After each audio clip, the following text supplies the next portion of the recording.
우리가 창세기 34장을 지난 2주간 보았는데요. 새삼 확인한 사실이 하나 있죠. 바로 이 31절로 이루어진 이 내용에서 이 일이 일어난 그 사건 자체는 불과 일주일 안에 다 일어난 거잖아요. 그 일을 기록할 때 이 창세기 저자는 이 창세기 34장 안에 하나님의 이름을 기록하거나 하나님이 하신 말씀을 기록한 것이 전혀 등장하지 않는다는 점입니다. 자, 그렇다면 야곱과 그의 가족, 그에게 속한 사람들은 여호와 하나님을 믿지 않았습니까? 그렇지 않습니다. 그들은 여전히 야곱의 딸이 겪은 비극, 그리고 이를 계기로 시몬과 레위가 세겜 부족의 남자들을 멸절하고 여자와 아이들을 종으로 삼은 이 일련의 사건 속에서 하나님은 그들과 함께 하셨을까요? 하나님은 외면하고 계셨습니다.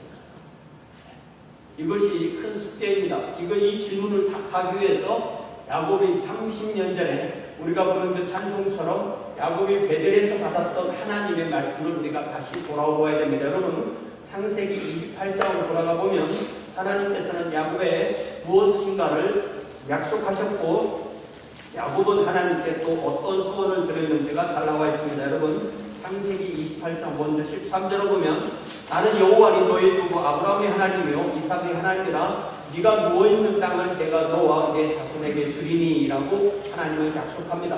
그때 당시 약 30년이 지난 그때 당시 야곱은 지팡이 하나만 들고 홀로 하란을 향하여 떠났던 상황이었습니다. 그럼에도 하나님은 그 야곱에게 땅과 자손을 약속하셨습니다. 이제 야곱이 하란에서 20년을 보내면서 12명의 자녀, 또 종들, 가축. 이게 종이나 가축은 그때 우리 기준으로 말하면 재산입니다. 재산인데 재산은 동산, 부동산 이렇게 나누죠. 동산은 이 가드를 말하는 게 아니라 동산은 갖고 다니는 재산. 무법을 프라파티이고요. 또 가나안 땅에 들어와서 세겜에 사는 동안은 또 많은 돈을 내고 땅도 샀는데요. 땅은 가지고 다니지 못하기 때문에 부동산이라고 합니다. 부동산 좋아하시는 분 많죠? 언무버블 프로퍼티 내지는 리얼 이스테이트라고 하는 부동산도 취득했어요. 그러나 세겜에서 살고 있던 이 10여 년의 생활은 10여 년 이상의 생활은 비나 사건으로 인하여 완전히 무너졌고 더 이상 야곱은 그곳에 머물 수 없게 되었습니다. 야곱은 우리가 지난주에 보았던 34장 30절 뒷부분에서 나는 수가 적은즉 야곱이 아무리 수가 많아도 100여 명이 넘지 않았을 거잖아요. 나는 수가 적은즉 그들이 모여 나를 치고 나를 죽이리니 그러면 나와 내 집이 멸망하리라고 자신의 위급한 상황을 자녀들에게 호소합니다. 이제 다시 창세기 28장 14절에서 하나님의 두 번째 약속은 네 자손이 땅에 티끌같이 되어 네가 서쪽, 동쪽, 북쪽, 남쪽까지 퍼져나갈지며 땅의 모든 족속이 네 자손으로 말미암아 복을 받으리라라고 하셨습니다.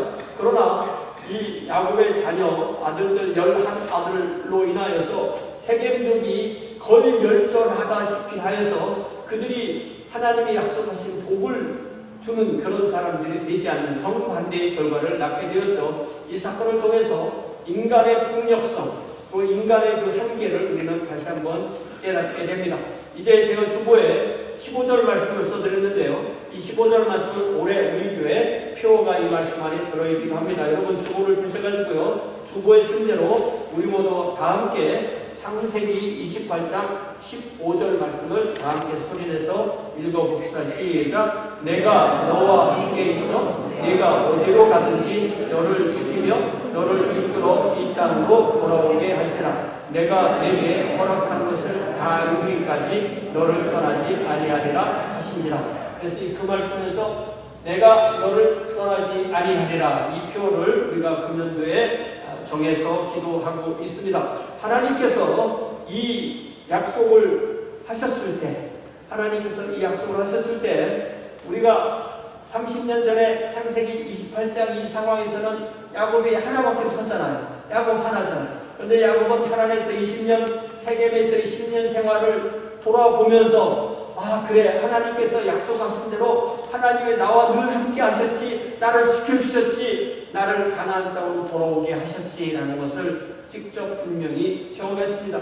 특별히 야곱 나루에서 하나님의 축복을 받아 이스라엘이 된 후에 이제 세겜에서 10년 동안 분투하며 살아가는 동안에 하루하루는 참 열심히 살았는데 점점 더 하나님을 향한 것보다는 자신의 가정과 자신의 일상에 더 많은 신경을 쏟아 부었을 수도 있던 것입니다.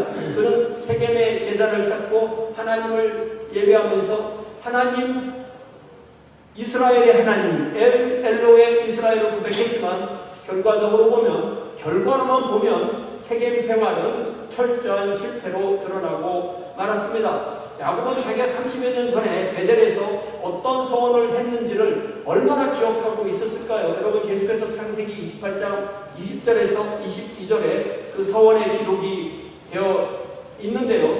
우리가 올해 초에 이 말씀을 함께 나눌 때는 야곱의 생활이 30년 이상 그 뒤로 어떻게 그 축복을 받았는지를 정확하게 알지 못했기 때문에 그 의미가 덜 와 닿았을 수도 있습니다. 그러나 이제 20절, 우리가 이 30년이 지나고 20절을 보니까 먼저 뭐라고 말하냐면, 야곱은 하나님께 뭐라고 소원하냐면, 하나님이 만일 나와 함께 계셔서 내가 가는 이 길에서 나를 지키고 먹을 빵을 주시고 입을 옷을 주시면 이라고 소원합니다. 하나님은 야곱이 소원한 대로 그동안 함께 해주셨나요?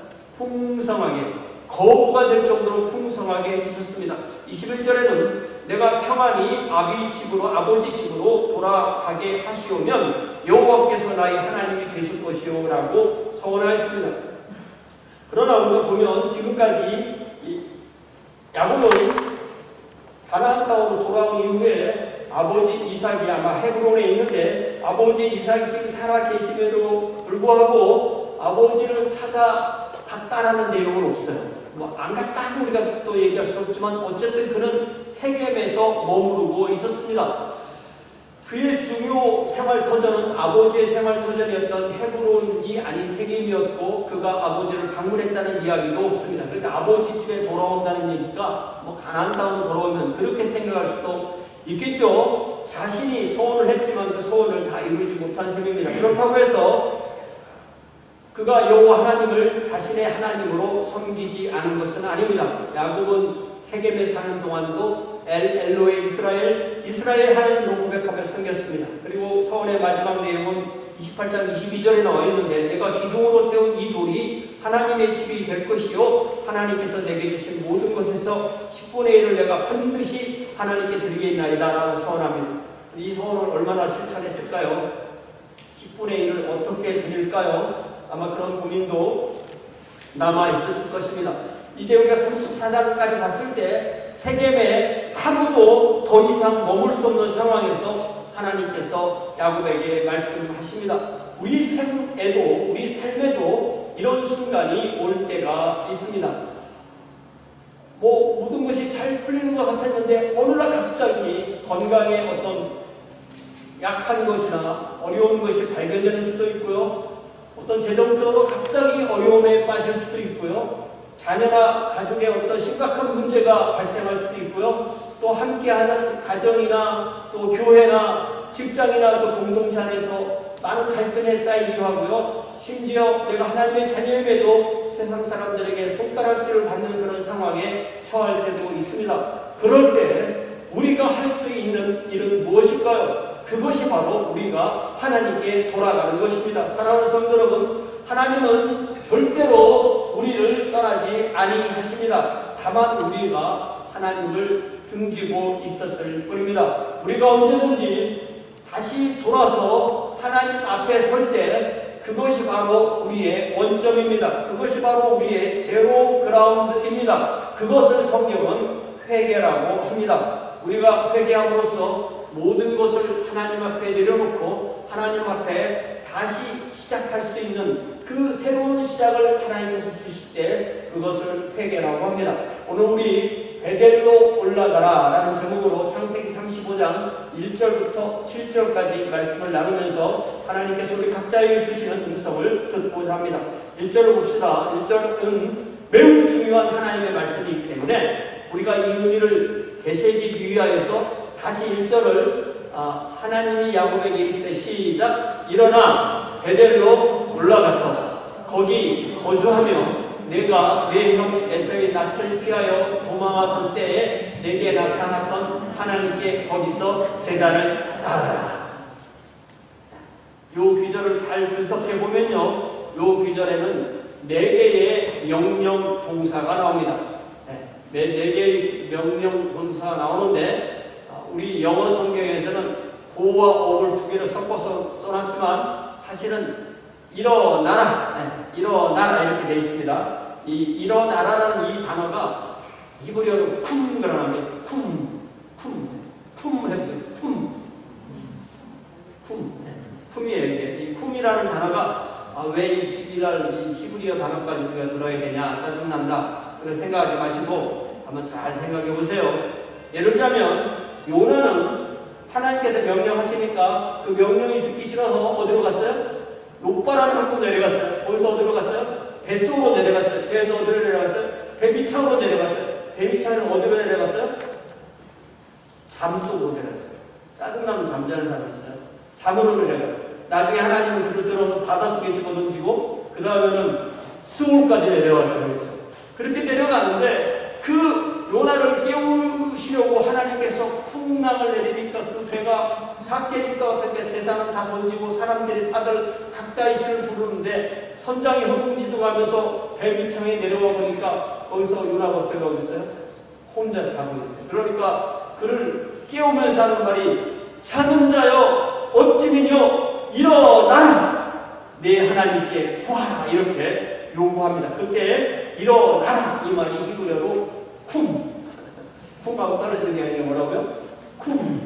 이 쿰이라는 말이 우리가 한 번도 안 들어본 히브리어 같지만 우리가 많이 들어본 말입니다. 어디에 나오냐면 달리다 쿰, 조경호사에 나십니다. 달리다라는 말은 이게 소녀예요. 소녀야 일어나라 이 말이에요. 그러니까 해당장 야이로의 딸이 방금 먼저 10분 전에 이미 죽었는데 그에게 가서 우리 주님께서 소녀야 일어나라 하니까 일어나. 그 쿰이 바로 일어나라는 단어입니다. 그래서 하나님께서 야곱에게 말씀하실 때 맨 먼저 하나님의 입에서 야곱에게 들리는 그 명령 동사가 쿰이라는 거예요. 쿰은 단지 누워있거나 앉아있는 사람한테 일어나라는 그런 뜻이 아닙니다. 10여 년 이상 되었던 세겜의 생활을 접고 이 기회에 세겜을 떠나서 하나님의 특별한 은총을 구하기 위해서 베델로 올라갈 준비를 하라는 말씀입니다. 우리도 어떤 때는 이렇게 앉아있기도 하고 누워있기도 하고 또 필요에 따라서 잠도 자고 또 터전도 잡고 또 생업을 찾고 사업을 하고 또 결혼도 하고 자녀도 낳고 공동체를 이루고 또 함께 울고 함께 웃고 일상의 생활을 공유할 때가 있습니다. 그러나 때로는 하나님께서 우리에게 말씀하시기를 일어나라 할 때 일어나야 할 때가 있는 것입니다. 새로운 전기를 마련하는 것입니다. 야곱에게 있어서 이 기회는 모든 것을 내려놓고 새로운 시작을 하는 기회였습니다. 두 번째는 베델로 올라가라. 베델로 올라가라. 근데 재밌게도요, 히브리어하고 한국어하고 가끔씩 겹치는 게 많거든요. 그 겹치는 것 중에 하나가 뭐냐면 올라가다 할 때 그 히브리어가 올라가. 이게 스페니시가 아닙니다.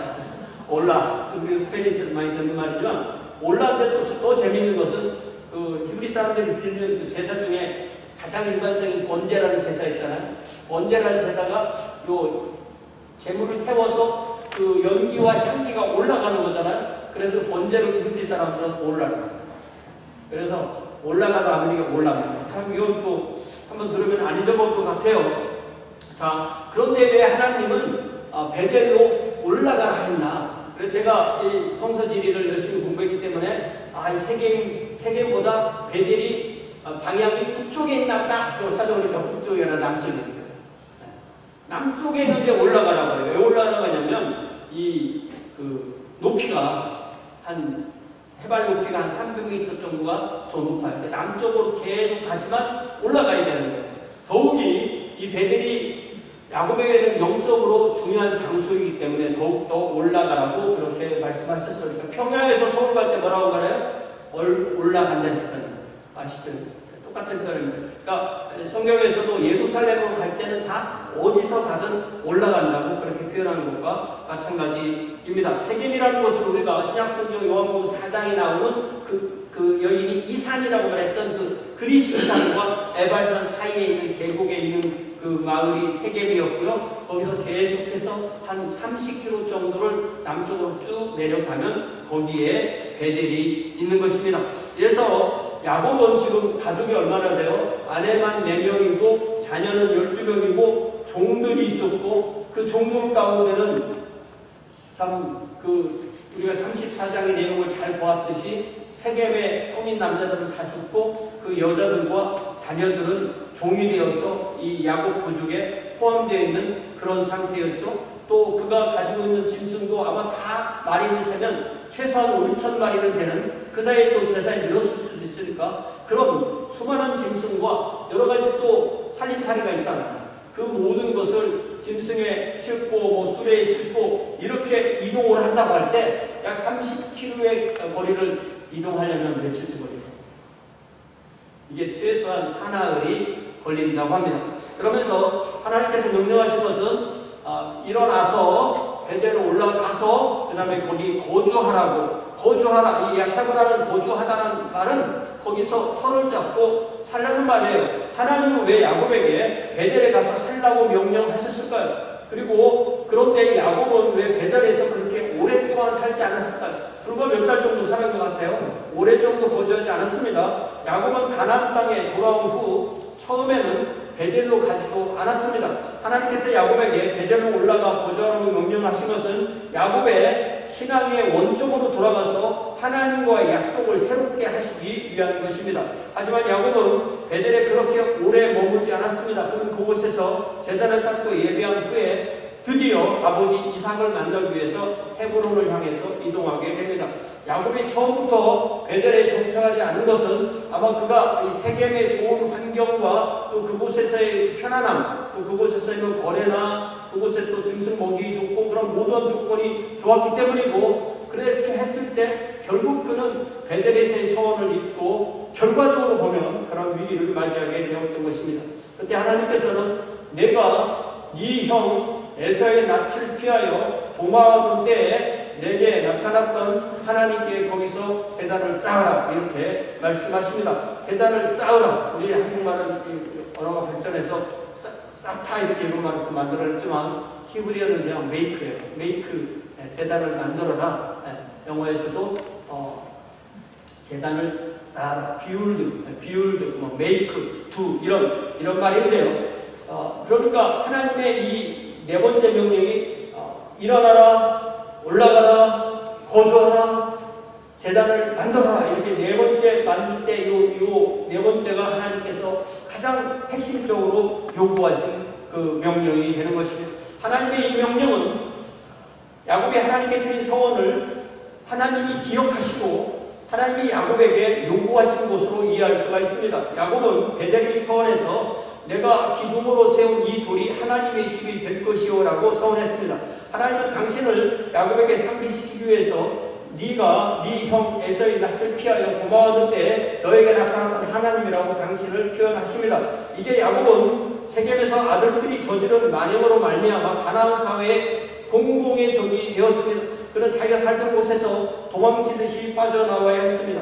그러고 보니 30년 전에 형의 낯을 피하여 도망가던 그때에도 야곱이 자기가 자기 힘으로 도망갔지만 사실은 에서가 야곱을 쫓아가려면 못 쫓아가겠어요?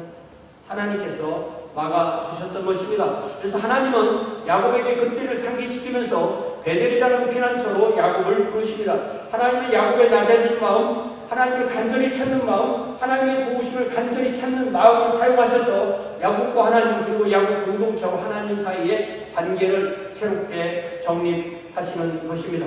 우리는 때로는 삶의 현장을 벗어나서 고요한 장소에 머물며 하나님께 집중해야 될 때가 있습니다. 이것을 가톨릭 교회에서는 피정이라고, 피한다는 뜻이 거기 들어있죠. 우리 교회에서도 때로는 수련회를 했는데요. 수련회를 영어로 리트릿이라고 하는데 이 리트릿이라는 말 안에는 군사용어로 후퇴한다는 그런 의미가 포함되어 있습니다. 야곱도 이렇게 삶의 현장을 벗어나서 뒤로 물러가서 하나님과의 친밀한 시간을 갖고 원점에서 다시 시작해야 했던 것입니다. 하나님은 이 상황에서 야곱보다 먼저 야곱의 필요를 아시고 야곱을 베델로 올라가 그곳에서 제단을 쌓고 제사를 드리고 하나님과의 관계를 새롭게 하라고 촉구하시는 것입니다. 하나님이 이렇게 언제나 우리가 우리의 필요를 느낄 때 우리보다 먼저 그 필요를 아시고 우리를 찾아오십니다. 저는 지난 수요일에 요한복음 2장 23절에서 25절 말씀을 가지고 예수님께서는 사람들을 믿지 않으셨다고 했는데 제가 그 말씀을 잘 읽어보니까 예수님께서는 당신을 의탁할 수 있는 제자들을 찾으시는구나. 그래서 하나님께서 예수께서 찾으시는 제자라는 제목의 설교를 했습니다. 하나님은 성경 전체 이야기가 하나님은 우리를 찾아오시는 이야기인데요. 우리에게 찾아오셔서 하나님의 사업을 하시는데 그 사업을 성경은 킹덤 오브 갓, 하나님의 왕국이라고 합니다. 그래서 하나님께서 왕국을 세우실 때 하나님이 우리와 함께 왕국을 세우시기 때문에 그러기 위해서는 우리와 같이 비즈니스를 하셔야 되니까 우리를 신뢰하지 않으면 그것을 할 수가 없고, 그래서 하나님이 찾으시는 사람, 그 사람은 바로 하나님이 신뢰하시는 사람입니다. 하나님이 내가 이것을 할 거야 우리에게 계획을 알려주시고 내가 이렇게 할 거야라는 방법을 제시하시고 그리고 우리를 개인적으로 부르셔서 우리를 참여시키시고 또한 우리를 신실하게 여기셔서 그 일을 우리에게 맡기십니다. 이것이 바로 하나님이 일을 하시는 방식입니다.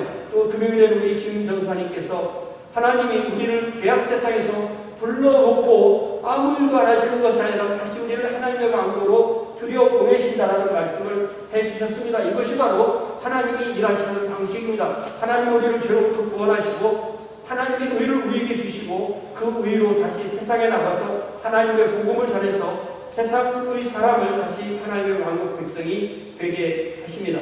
자, 2절을 봅시다. 이제 2절을 보니까 하나님의 명령을 들은 야곱은 즉각 순종해서 마음의 결단을 내리고 자기 권위 아래에 있는 모든 가족, 즉 집안의 모든 사람들, 모든 종들, 자기와 함께한 모든 사람에게 명령합니다. 이 야곱의 명령도 명령이니까 명령 동사가 있겠죠. 그 주요 동사가 3개인데요. 첫 번째는 너희 중에 있는 이방 신상들을 버리라. 버리라. 수르라는 이 단어는 turn aside, to get rid of, to throw away 이런 버려버리는 거예요. 놀라운 점은 이 야곱의 가족들과 야곱의 자녀들과 야곱의 종들이 여호와 하나님을 섬기면서도 동시에 이방 신상들을 섬기고 있습니다. 그죠? 이방 신을 섬기지 않으면 버리라는 말을 안 할 거잖아요. 네. 그 중에 생각나는 사람이 누구예요? 야곱이 제일 사랑하는 아내 라헬. 자기 아버지가 가장 소중히 여기는 집안의 드라김을 훔쳐가지고 나올 때 정말 잘못하면은 죽을 뻔한 그 상황을 지났잖아요. 저는 그래서 여러분이 아이러니하게 들을지 모르지만 하나님을 믿지 않는 사람들은 모두가 다 무신론자든 누구든 모두가 하나님을 믿지 않는 사람은 그냥 우상 숭배자이고 저와 여러분처럼 삼위일체 하나님을 믿는 사람은 삼위일체 하나님과 우상을 겸하여 섬기는 자라고 정의한 적이 있습니다.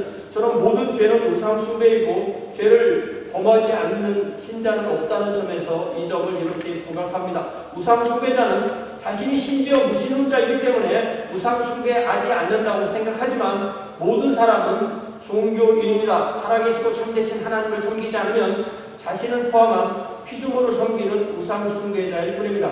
문제는 참되신 하나님을 섬기는 우리도 우상을 동시에 섬긴다는 것입니다. 우상 숭배가 무엇입니까? 피조물을 하나님으로 섬기는 것입니다. 자신을 포함한 내가 사랑하는 그 모든 것은 내가 그것을 하나님보다 더 사랑하는 순간에 우상으로 전락할 수 있습니다. 그렇기 때문에 우상의 정의는 하나님보다 내가 하나님을 사랑하는 것보다 더 사랑하는 대상이 바로 우상입니다. 하나님을 목적으로 삼지 않고 하나님을 수단으로 삼는다면 우리는 심지어 하나님을 섬기면서도 하나님을 우상 섬기듯이 섬길 수 있습니다.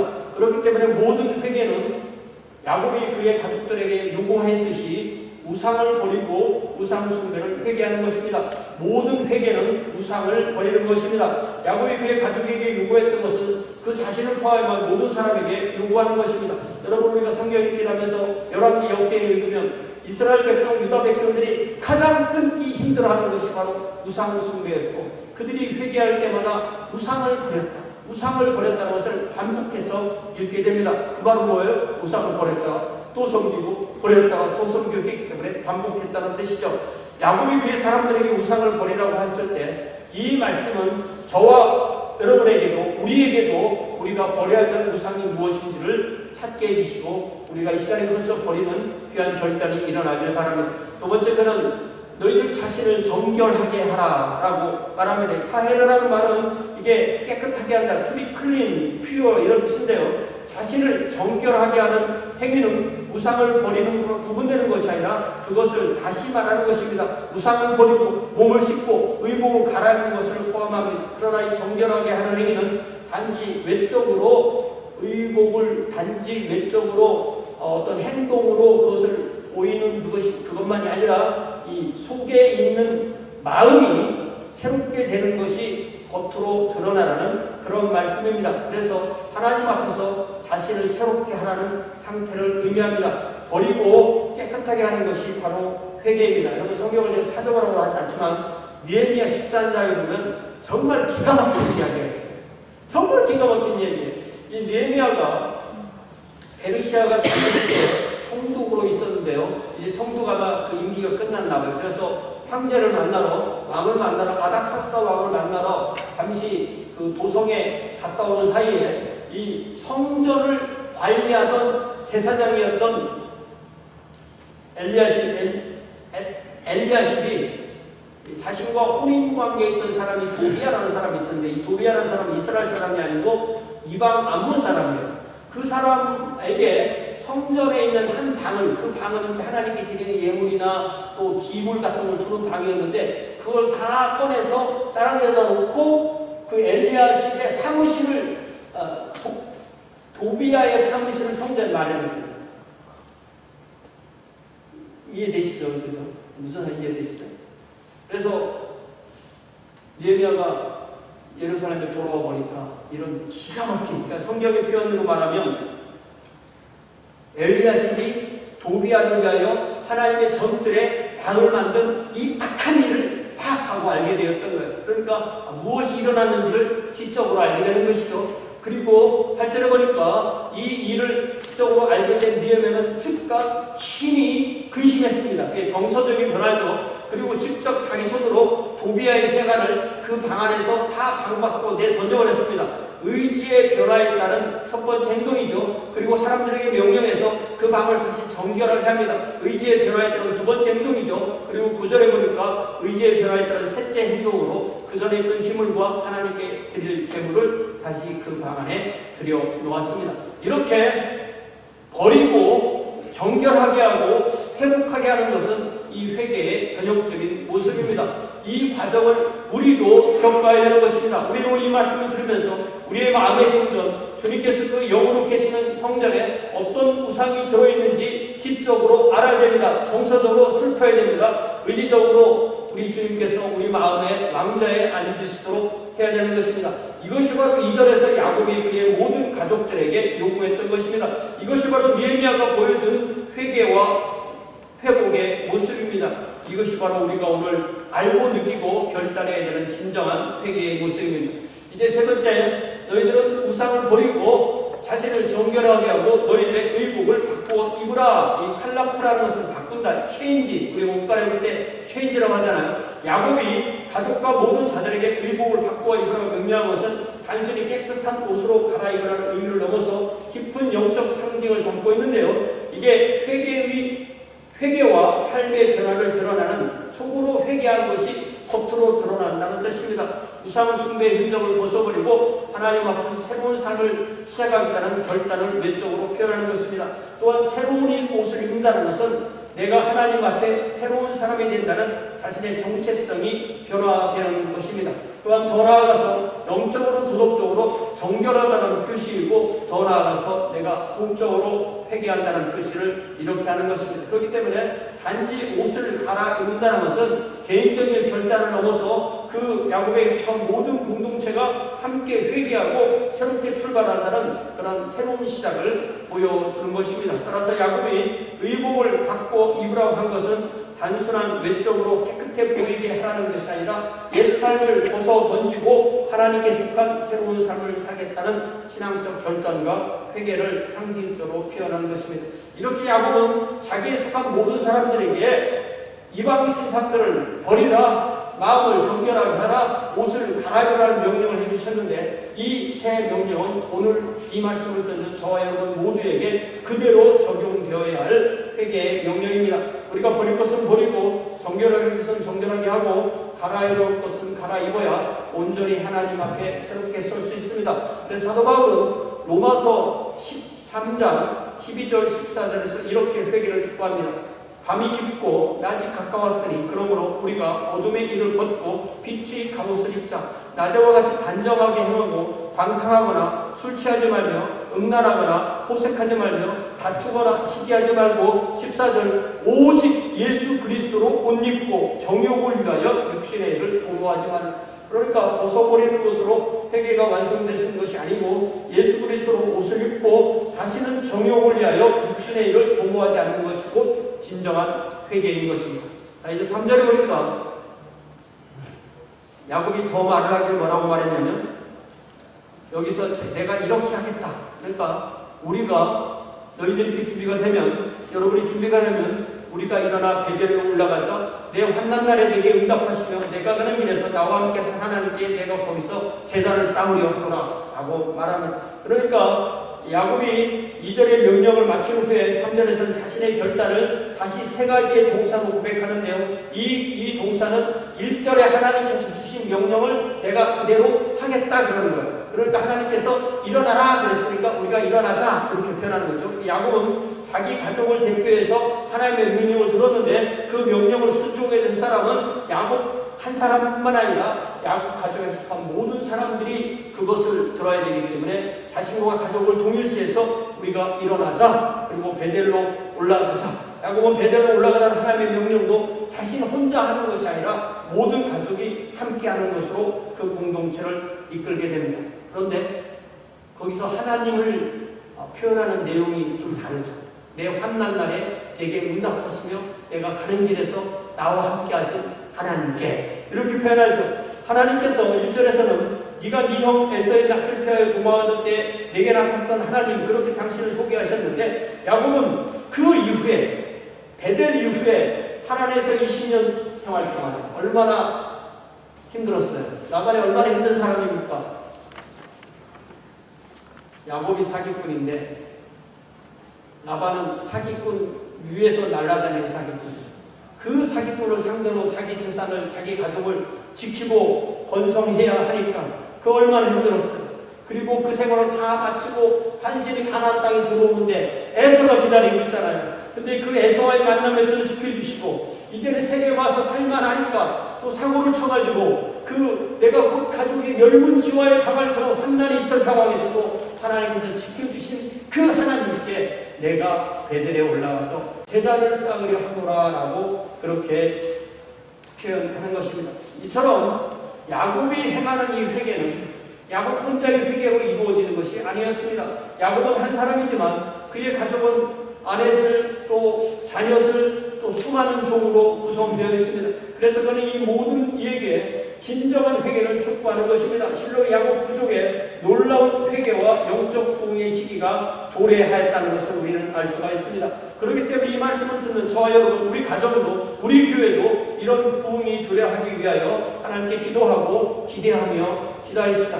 이제 4절에 보니까 그래서 그들이 드디어 행동을 하는데요. 첫 번째 행동은 야곱이 2절에서 그의 공동체에게 명령하였던 이방 신상을 버리라는 명령을 철저하게 따릅니다. 자기들의 매일 손으로 들고 다니던 신상, 또 손목에 걸었던 신상, 또 귀에 매달았던 작은 신상, 자기 소지품에 있던 신상, 이 모든 것을 야곱에게 다 빼서 내줍니다. 저는 그때 라헬이 드라그를 이때까지 갖고 있다가 줬었거든요.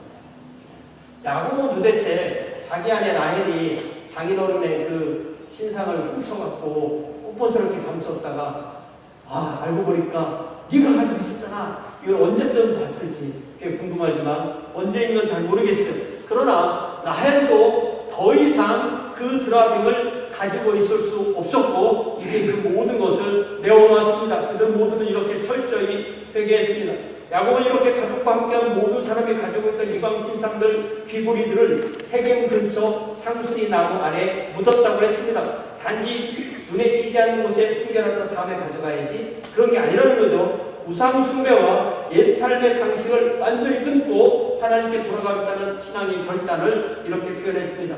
그리고 불태우지도 않았고요, 때려 부수지도 않았고, 땅에 묻는 것은 이제 장사 지내는 거죠. 더 이상 사용하지 않겠다는 의지의 표현입니다. 그 만든 것들이 뭘로 만들었겠어요?